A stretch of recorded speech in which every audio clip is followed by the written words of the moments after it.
Hi, I'm Tara, author of the cookbook 7 Spoons, and welcome to Atelier. In this series, we will cover the basics of classic French desserts, and along the way, we'll share some tips and tricks to ensure success in your own kitchen.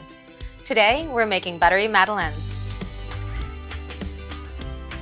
Madeleines are small, scallop-shaped, cake-like cookies. Maybe the best thing about Madeleines is that their pleasure comes with very little effort. It's a cake method, and it comes together quite simply. We're going to start with the dry ingredients. Into a metal bowl, we're going to sift together some flour, baking powder, and salt. Sifting these together will not only mean that the ingredients are well blended, but also lighten the mix so that when we fold them into our eggs in a little while, they'll mix that much easier. We're going to combine eggs, brown sugar, and granulated.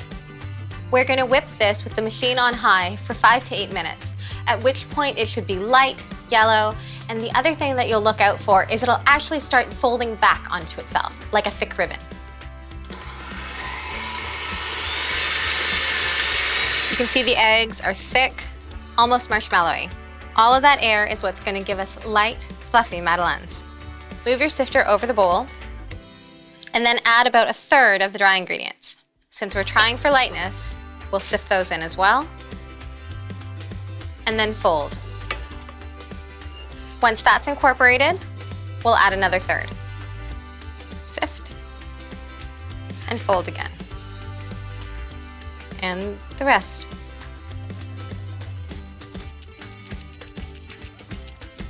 The batter should still be light, have a good amount of volume, and shouldn't feel at all stiff. It takes a little patience, but we want to do this slowly, gently and carefully, so we preserve as much of that air as possible. Now the batter is almost done. Only 2 more things. First off, flavorings. We're using vanilla, simple extract, and some lemon zest. And now we're going to take about 1 cup of this batter and mix it in a separate bowl with some melted butter. This is going to add even more richness, as well as sort of a rounded sweetness. So mix that together.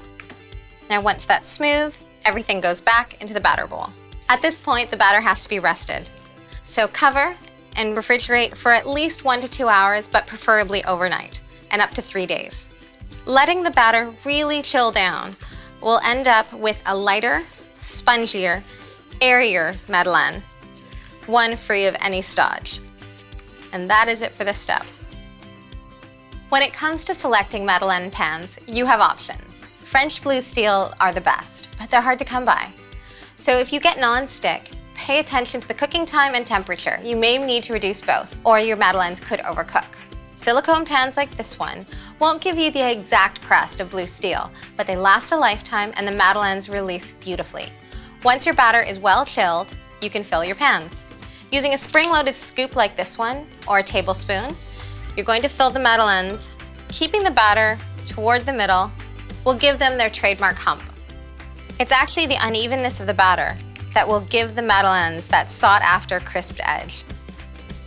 Once you fill these trays, put them in the hot oven and bake until golden and cooked all the way through. They should also be springy to the touch. Should take about 8 to 10 minutes.